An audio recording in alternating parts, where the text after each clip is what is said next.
Hola, comencemos nuestro día 21 en este camino de consagración a Jesús por María. Por la señal de la Santa Cruz de nuestros enemigos, líbranos, Señor Dios nuestro, en el nombre del Padre, y del Hijo, y del Espíritu Santo. Amén. Yo quiero comenzar hoy con una oración que es un himno de la liturgia de las horas.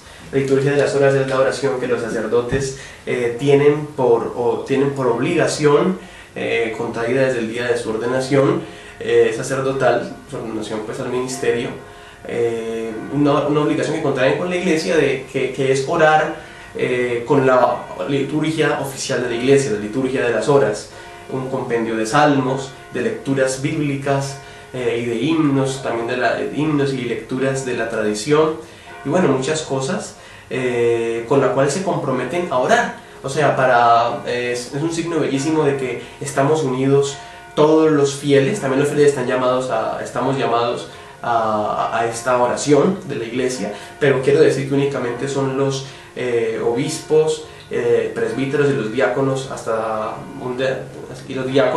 los ministros ordenados, los que tienen esa obligación de participar en la liturgia de las horas como tal.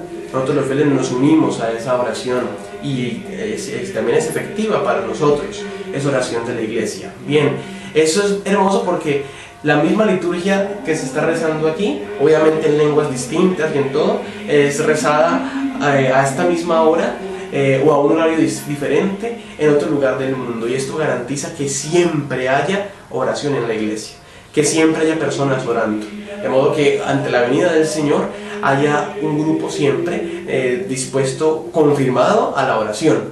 O sea, no solamente la suposición de la oración personal, sino el grupo de la oración comunitaria que espera al Señor. Entonces yo quiero hacer ese himno bellísimo. Es de las vísperas, primeras y segundas vísperas del 1 de enero, que es la solemnidad, día de precepto, de Santa María, Madre de Dios. Ese día concluye la octava de Navidad. Y me encanta este himno, que quiero hacerlo oración y quiero que lo meditemos contemplando a nuestra Madre Santísima. Si quieres, cierra tus ojos, escucha y de esta manera dale gracias a Dios por María y pídele a Él que te ayude a reconocer en María lo que Él quiere que tú reconozcas, que es Madre de Dios, que es trono de la sabiduría, que es arca de la alianza, que sin ella no hay Cristo, así a muchos les duela.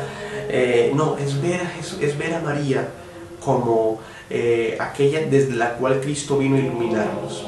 Entonces y desde la cual Cristo no solamente la utilizó como si fuera un vaso desechable para encarnarse y ya, no, sino que la hizo no solamente partícipe, sino también protagonista con Él en la obra de la salvación, en la historia de la salvación, la obra de la redención, el misterio del amor de Dios que sale a nuestro encuentro. Si quieres, cierra tus ojos, empezaré con el himno. Reina del libro de la vieja alianza, tu nombre es el versículo primero, de consuelo, promesa y esperanza.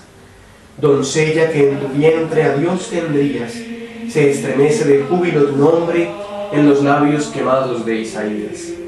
Reina del libro nuevo de la vida, reinas desde el silencio en cada página, oh reina silenciosa y escondida. Y es tu presencia la del tallo leve, que al reventar el lirio se recata, debajo de los pétalos de nieve. Reina del claro mes de los renuevos, de la infancia del mundo y de la tierra, y de la luz y de los nidos nuevos. Y reina nuestra, reina de las manos, con sangre y con estrellas de tu Hijo, con flores y dolor de sus hermanos. Los ángeles te aclaman soberana, pero 1000 veces más eres Señora, sangre y dolor de nuestra raza humana. Amén. Hay otras oraciones que también puedes acompañar, letanías del Espíritu Santo, letanías de la Virgen, letanías del Santo Nombre de Jesús, invocación al Espíritu Santo. Que sea el Espíritu de Dios el que nos ayude a profundizar y a meditar lo que hemos proclamado y escuchado en este himno, y que María tenga el papel que Dios ha querido darle en el mundo, en la historia, en el universo, ese mismo reinado, ese mismo lugar lo tenga en nuestro corazón. Amén. Espíritu Santo, ilumínanos y santifícanos. Puedes buscar ese himno, te repito, es el himno de las primeras vísperas y de las segundas vísperas del 1 de enero en la liturgia de las horas, tomo 1, porque también puedes buscarla en internet y ahí aparece, y para que lo medites. A mí me fascina ese himno, no sé si te gustó, a mí me encantó ese himno. Listo. Vamos, el tema de hoy, el verbo o la sabiduría de Dios encarnada. O sea, el verbo, que es también sabiduría de Dios encarnada. Entonces vamos a ver acá mi realidad. Como sabio pedagogo, San Luis María Griñón de Montfort nos presenta las falsas sabidurías mundana y diabólica. Ver Catequesis 8, sabiduría del mundo y diabólica, ya la tratamos, para mostrarnos su astucia, su insidia, su hipocresía y su seducción, que conducen a una vida mediocre y de componendas, a prenderle una vela a Dios y otra al diablo, a pretender caminar con un pie en el Evangelio y con el otro en lo mundano. No puedo servir a Dios y a los ídolos, aunque muchas veces les he quemado incienso. No puedo servir a dos señores. Por ello el reto es quedarme con Jesucristo, la sabiduría eterna y encarnada, fuera de la cual todo es extravío, mentira y muerte. Yo soy el camino, la verdad y la vida, dice el Señor. Esto lo encontramos en Juan 14:6. Y esta reflexión en general podemos verla en Amor de la Sabiduría Eterna, numeral 89, una obra de San Luis María Griñón de Montfort. Puedes buscarla en internet también. Como el día de hoy di algunas características de la sabiduría mundana y de la sabiduría diabólica. 2. Investiga algunas de las características de la sabiduría divina según el libro de la sabiduría. Ahorita las iremos leyendo, pero puedes buscar también en todo el libro de la sabiduría, en la palabra de Dios, en la Biblia, Antiguo Testamento, en los libros sapienciales, puedes encontrar allí una definiciones bonitas de la palabra sobre la sabiduría de Dios, y más que definiciones, elogios y revelaciones de la sabiduría de Dios. Entonces también, ¿qué diferencia la sabiduría de Jesucristo de la sabiduría mundana y diabólica? Iluminemos esto con la palabra de Dios para meditar y contemplar. En el pueblo de la Antigua Alianza, comencemos leyendo Sabiduría 7 en dos partes. Primero capítulo 7, pero la primera parte es del versículo 7 al 14 y la segunda parte del versículo 24 al 30. Comencemos con del 7 al 14. Sabiduría 7, del 7 al 14. Vamos entre los libros sapienciales, encontramos el libro de la sabiduría. 7 al 14. Aprecio de Salomón por la sabiduría. Por eso supliqué y se me concedió la prudencia. Invoqué y vino a mí el espíritu de sabiduría. La preferí a cetros y tronos, y en su comparación tuve en nada la riqueza. No le equiparé a la piedra más preciosa, porque todo el oro a su lado es un puñado de arena, y ante ella la plata es como el barro. La quise más que a la salud y a la belleza, y preferí tenerla como luz, porque su claridad no anochece. Con ella me vinieron a la vez todos los bienes, e incalculables riquezas en sus manos. Yo disfruté de todos porque la sabiduría los trae, aunque ignoraba que ella fuera su origen. Sin embargo, la aprendí y sin envidia la comparto. No escondo sus riquezas, porque es un tesoro inagotable para los hombres, y los que la adquieren se granjean la amistad de Dios, recomendados por los dones que ofrece la instrucción.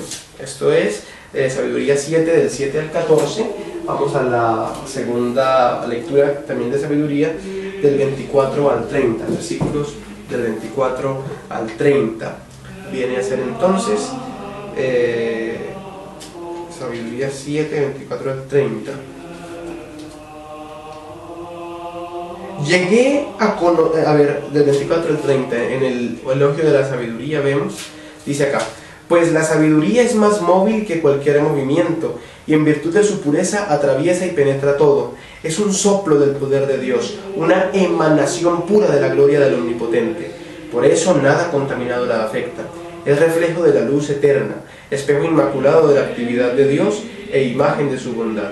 Aun siendo una sola, todo lo puede, sin cambiar en nada. Renueva el universo, y entrando en las almas santas en cada generación, hace amigos de Dios y profetas, pues Dios solo ama a quien convive con la sabiduría. Ella es más bella que el sol y supera a todas las constelaciones comparada con la luz. A todas las constelaciones comparada con la luz sale ganando, porque la luz deja paso a la noche, pero a la sabiduría no la domina el mal. Palabra de Dios, alabamos Señor. Entonces ahí se dice algo, Dios ama al hombre que ama la sabiduría, al hombre que está en la sabiduría.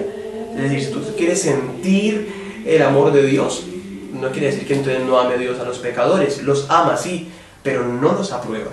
Los ama sí, pero no aplaude sus caminos, sino que espera que se conviertan y los mueve también, los motiva con llamados, con actos de amor suyo, actos de revelación, actos de salir a su encuentro, para que cambien de camino, pero no comparte sus sendas, no está de acuerdo con lo que hacen. Mientras que el hombre que ha adoptado, y más que adoptado, se ha unido a la sabiduría divina, este hombre se hace, puede ver en su vida el amor y la misericordia de Dios, y puede tener la aprobación de Dios. No se te olvide, tú debes preferir siempre, si quieres ser feliz, preferir la aprobación de Dios y no el aplauso de los hombres. Atención a eso. Listo, entonces aquí vemos, en este pasaje se presenta la sabiduría como don divino, fruto de la oración. Un don divino, fruto de la oración. Su precio es superior a todos los bienes más preciosos, como la belleza, la salud, el dinero y la luz, valores muy apreciados en la cultura griega. Como todo don, la sabiduría se acrecienta en la medida en que se comparte.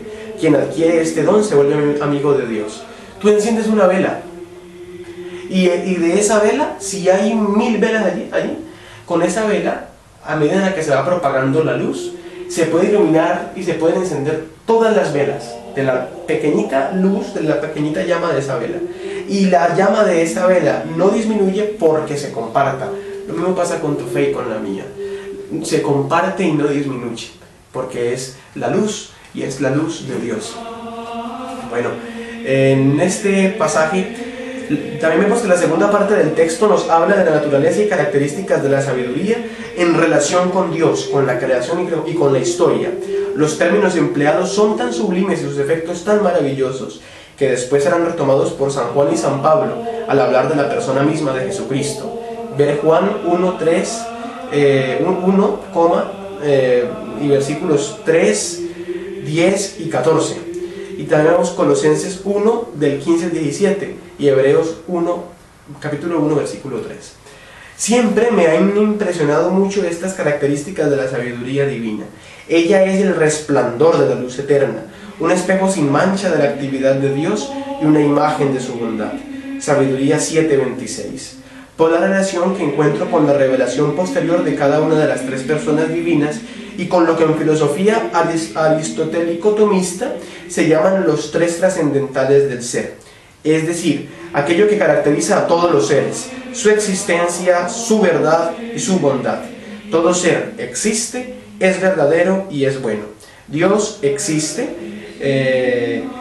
con su poder y es fuente de toda existencia. Dios existe, Dios nos da energía, y el término energía aquí no lo utilizo como tantos tarotistas, como tantas personas que hay por ahí, unos engañando y otros vinculados directamente a Satanás, el padre de la mentira, por medio de la adivinación y todas estas cosas. También engañando, porque Satanás siempre engaña, pero quiero decir que unos han ido directamente ya con los pactos satánicos, personas que utilizan medios, la cartomancia y que son medium y mil cosas de esas, y que vemos tantas prácticas, el Feng Shui y tantas situaciones que hay, ¿no? No hablo de esa energía no. Los cristianos no creemos en las energías para que nos vaya bien, no. No hay que hablar de Dios como que en sí mismo es fuente de energía, es ver a Dios como fuente de vida, es ver a Dios como aquel que da, que es un motor, que es el motor que da impulso a las cosas, que es el que pone todo en movimiento, es decir, la creación, todo lo que Dios ha hecho, y todo lo que Dios ha hecho es bueno.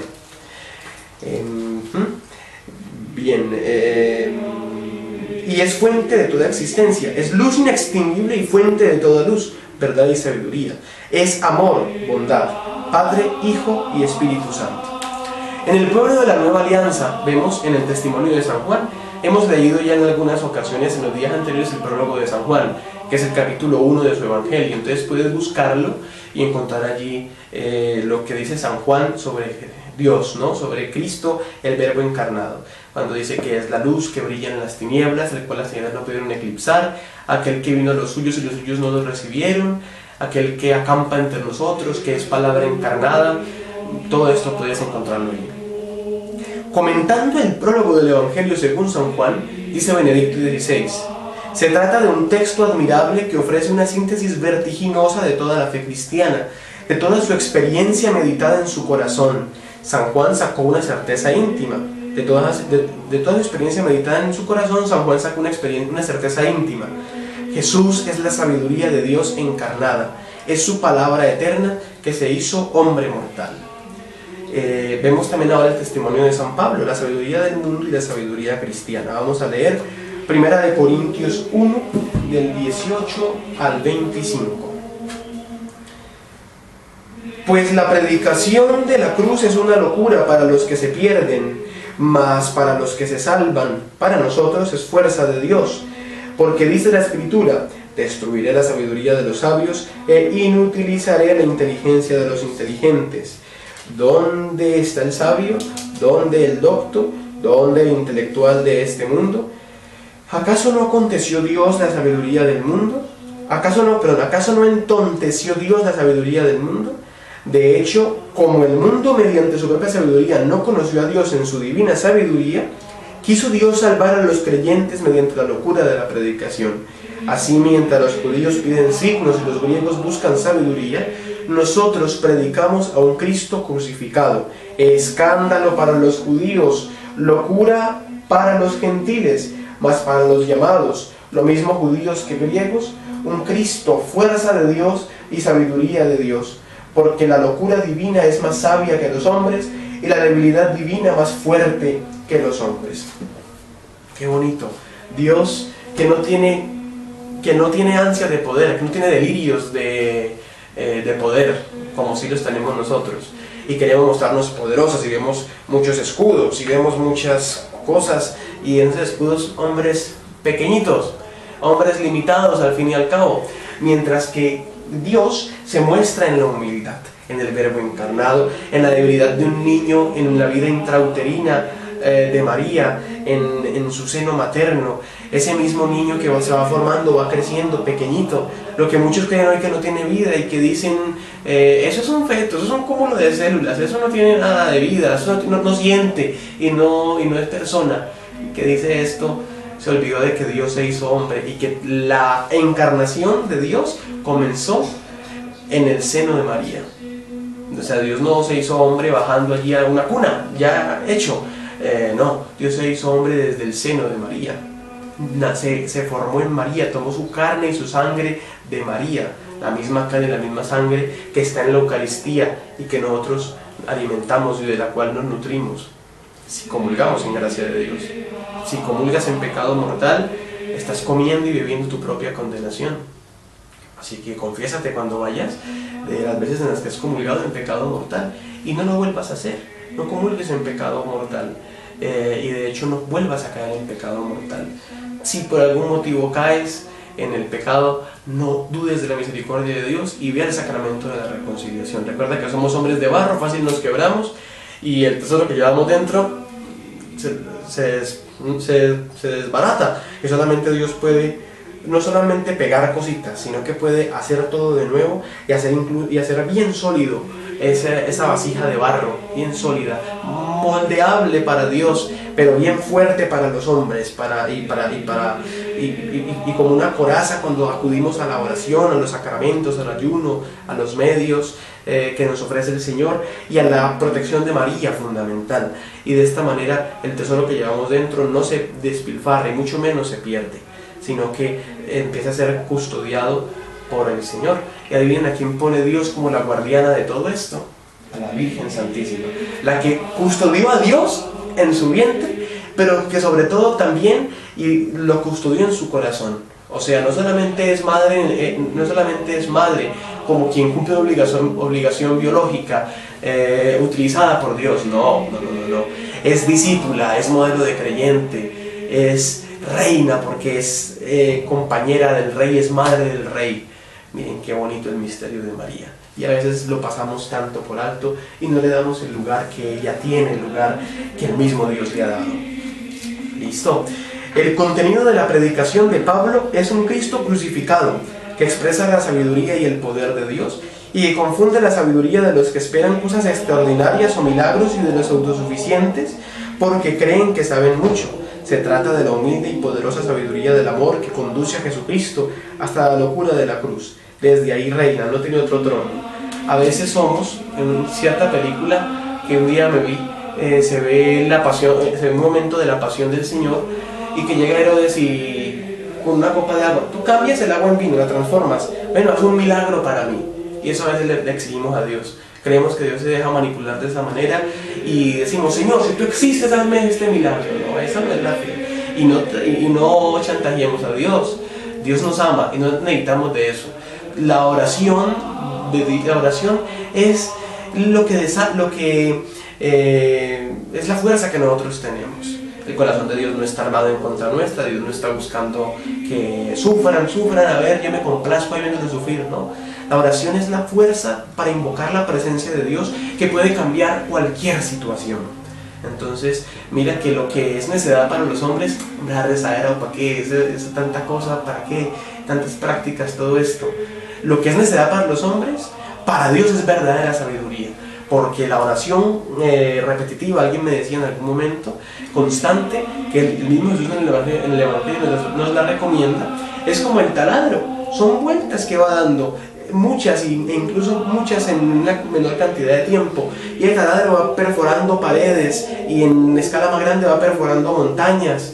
Entonces solamente la oración puede ir rompiendo tantos obstáculos que tenemos en la vida, opresiones, incluso algunas enfermedades, algunas situaciones que nos alejan de Dios, y cosas que no nos sirven para santificarnos, sino que ni son situaciones de cruz, porque unas que sí son situaciones de cruz que debemos unir y ofrecer cada día, pero hay situaciones de cadenas, de esclavitudes, de yugos, que solamente con la oración podemos ir dejando que Dios vaya rompiendo. Entonces, confiemos en el Señor y dispongámonos a hacer lo que Él nos pide.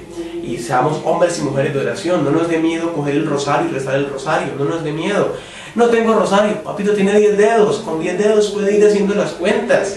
Entonces, esa es la manera de entregarnos a Dios. ¿Qué importa que nos digan locos? ¿Qué importa que nos digan lo que sea? Prefiero la aprobación de Dios antes que el aplauso de los hombres. Ese aplauso termina y ese aplauso de los hombres incluso es falsedad, ¿no? ¿A cuántos nosotros mismos aplaudimos, ¿no? Y a cuántos hemos puesto en el cielo, entre comillas, en la cúspide de la gloria, y de allá también nos hemos tirado, ¿no? Y cuántas veces nosotros mismos hemos estado en la cúspide de la gloria humana y de allá nos caemos, o por una enfermedad, o por un rumor, o por un chisme, por lo que sea. No te importe eso, que te importe estar en las manos de Dios, que de ahí no te saca a nadie, pues. Solamente tú puedes decirle, Señor, yo quiero vivir mi vida por mí mismo, yo quiero tener mi autonomía, yo quiero esto, lo otro, engañado por Satanás, creyendo que la libertad está fuera de Dios, y pues solamente allí, en tu decisión personal, te puedes alejar de Dios. Digo yo engañado por Satanás en cuanto que Satanás sugiere, pero en el fondo Dios siempre nos da la luz de su verdad, que nosotros podemos o acogerla y dejarnos iluminar y transformar y seguir, o rechazarla. Y por esto hay tanta situación complicada en el mundo, en la historia, en los seres humanos y en nosotros. Bueno, aquí vemos que se trata de la humilde y poderosa sabiduría del amor que conduce a Jesucristo a la locura de la cruz. Desde ahí reina, no tiene otro trono. No sé por qué, pero a mí no me gusta ver esas representaciones de Cristo Rey cuando lo colocan en una silla de oro y hasta como con unas fieras, unas cosas alrededor, pues como atacando, o como, yo no sé, unas cosas raras, pues, y unos vestidos que Jesús nunca le pondría y unas cosas así. No, ¿quién es el Cristo Rey? ¿De qué Cristo Rey nos habla el Evangelio? Nos habla del Cristo Rey que entra en un pollino a Jerusalén, en un burrito. Nos habla del Rey que es coronado de espinas, el Rey que incluso es burlado, el Rey de la humildad, el Rey que nace en un pesebre, el Rey que tiene que trabajar en una carpintería. Sí, que vendrá con toda su gloria y su majestad al final de la historia. Pero ¿será que esa majestad y gloria de Dios coincide con nuestros criterios actuales de majestad? ¿Será que Dios vendrá será que Cristo volverá a la tierra con una capa magna, pues como la que vino por ahí de tantas equivocaciones y de tantos errores y de tantas personas que siguen viviendo en una época distinta a la nuestra, incluso en la misma iglesia? Es triste ver algunos cardenales principescos, como lo ha dicho el Papa Francisco, delirios de príncipes, y tristemente son estos los que critican que la iglesia sea cada vez más austera, que sea cada vez más evangélica, en el sentido de fiel al evangelio, y que sea cada vez más reflejo de su maestro, de Jesús. Entonces Jesús nada de eso, Él no tiene como una capa de tal marca, ni sus sillas de oro de yo no sé cuántos quilates. No es eso. El reinado de Dios, el reino de Dios está en medio de nosotros, y es más, está en nosotros, y en nosotros está la facultad de poder decirle a Dios: Señor, reina en mi corazón, te entrego mi vida, mi familia, no vuelvo a robar, no vuelvo a hacer esto, quiero ser un hombre puro, quiero ser un hombre casto. Todo esto, dejar que Dios empiece a reinar, el reino de Jesucristo, el reino de Dios. Este Cristo es también para San Pablo imagen del Dios invisible, primogénito de toda la creación, de toda criatura, porque por Él fue creado todo en el cielo y en la tierra, lo visible y lo invisible. Por medio de Él quiso reconciliar todo cuanto existe, restableciendo la paz por la sangre de la cruz, tanto en las criaturas de la tierra como en las del cielo. Colosenses 1:15 y Colosenses 1:16 y 1:19. Vemos que un efecto maravilloso de la muerte de Jesucristo en la cruz ha sido reconciliar todo cuanto existe, destruyendo por su sangre el muro que separa a los hombres, el odio. Ver Efesios 2:15. También nos dice el Espíritu Santo por San Pablo que en esta etapa final Dios nos ha hablado por medio de su Hijo, por quien creó el universo. Él es reflejo de su gloria, imagen misma de lo que Dios es, y mantiene el universo con su palabra poderosa. Hebreos 1, del 2 al 3. Jesucristo ocupa, pues, el centro de la historia en las relaciones de Dios con los seres humanos. A través de Él, Dios ha pronunciado su palabra definitiva. Cristo es la palabra eterna del Padre pronunciada definitivamente en el tiempo. Ya no hay nueva revelación. Es decir, no tenemos que esperar a otro. Ya el que tenía que llegar, llegó, Jesús. Si llega otro por ahí diciéndonos lo que dice San Pablo, si llega alguien anunciándoles un evangelio distinto al que nosotros les anunciamos, así sea un ángel de Dios, o así seamos nosotros mismos, no le crean, no le paren bolas.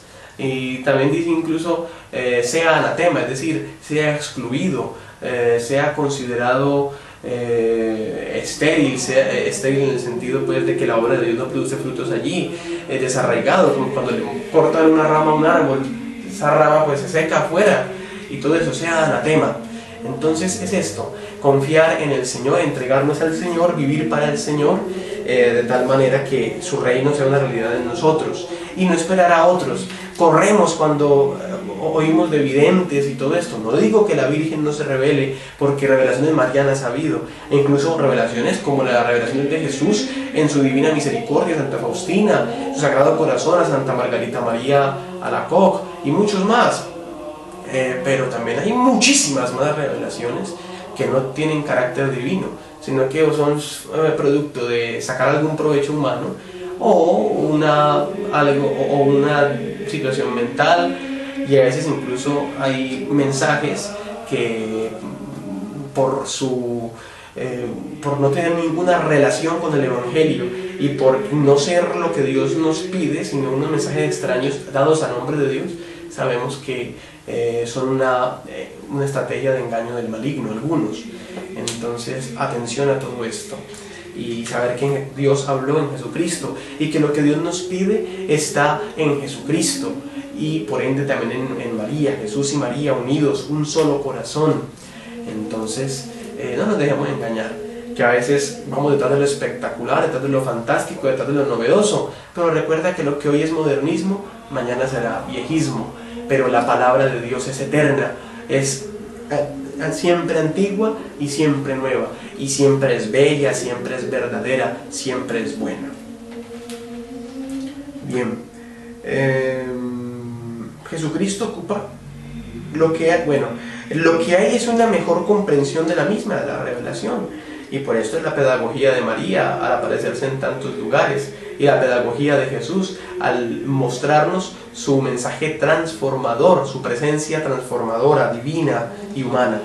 Jesucristo es la sabiduría del proyecto creador, salvador de Dios.